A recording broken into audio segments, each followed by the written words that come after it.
มาเข้าครัวนำกันเด้อมื้อนี้กะจิเฮ็ดแพนเค้กให้ลูกชายสุดหล่อเนื่องจากว่ามันบ่มีขนมปังพี่น้องมื้อนี้ก็เลยเปลี่ยนจากแบบว่าขนมปังยัดใส่มาเฮ็ดแพนเค้กผลไม้แทน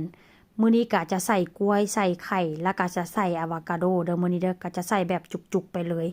เพราะว่าขนมปังบ่มีแต่ถ้าหากว่าขนมปังมีนี่กะจะบ่เฮ็ดได้เมนูนี้นะแต่ว่ามื้อนี้ขนมปังบ่มีก็เลยเปลี่ยนจากขนมปังยัดใส่มาเฮ็ดแพนเค้กแล้วอีกอย่างก็มีมากไม้ที่แบบว่ามันสุกหลายว่าเช่นซาซื้อมาได้หลายมื้อมันก็ค่อนข้างจะสุกแล้วก็จะส่ำแล้วก็ประมาณว่ากีวีนี่ก็ค่อนข้างจะแบบว่าสุกแล้วก็ฉ่ำพี่น้องค่อยก็เอาใส่ตู้เย็นไว้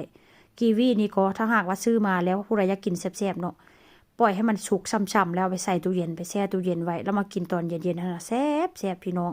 มื้อนี้ค่อยก็จะปอกแล้วจะเอาแกนมันออกแล้วค่อยก็จะไปล้างเด้อพี่น้องเพราะว่ากีวีมันค่อนข้างจะมีขนว่าซั่นซะหลังจากล้างแล้วก็จิมาหั่นใส่แบบนี้ทั้งในสีขาวๆมันนั้นก็จะบ่ใส่เด้อพี่น้องเฮ็ดไปก็กินไปนำว่าซั่นซะแซ่บคักแซ่บแน่กีวีนี่ก็ได้แล้วก็สิใส่นมข้นอันนี้ก็บ่แม่นนมข้นเด้อใส่นมแบบว่านมจืดว่าซั่นซะขอโทษแล้วก็สิใส่แป้ง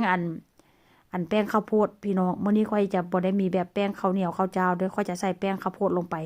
เป็นอย่างต้องใส่แบบนี้เลยเพราะว่าค่อยสิใส่ปั่นเอามื้อนี้ค่อยบ่ได้ใส่ตีว่าซั่นซะแล้วก็จะใส่โยเกิร์ตแล้วก็จะมาใส่แบบว่านูเตยานี่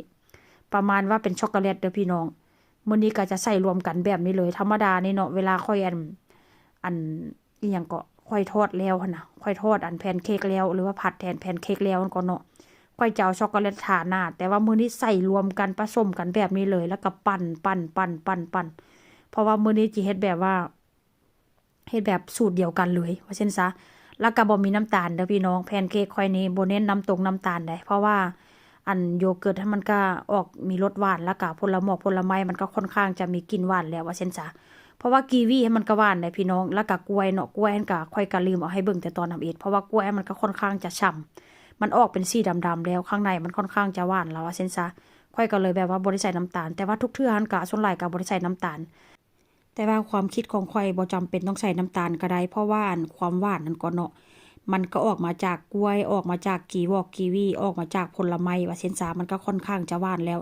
เอารสธรรมชาตินี่ล่ะพี่น้องกินแบบธรรมชาติมันจังค่อยแซ่บเพราะว่าอีกอย่างเฮ็ดให้ลูกชายได้จังซี่นะกะจะบ่เน้นน้ำตาลได้บางบ้านเนาะก็จะใส่นมข้นลงไปบางบ้านก็จะใส่น้ำตาลแต่ว่าถ้าหากว่าเฮาเฮ็ดให้ลูกชายเขากินเนาะบ่ใส่น้ำตาลจะดีก่อนพี่น้องดีต่อสุขภาพเพราะว่าผลไม้มันก็ค่อนข้างจะมีรสหวานอยู่แล้วว่าเช่นซะมื้อนี้กะเฮ็ดไปเฮ็ดมากะม่วนเด้พี่น้องตอนแรกนี่ก็ว่าจิบ่ถ่ายเด้ตอนแรกก็ได้ก็เพราะว่ากล้วยค่อยเอาใส่ค่อยก็บ่ถ่ายว่าเช่นซะเห็นบ่สีสัน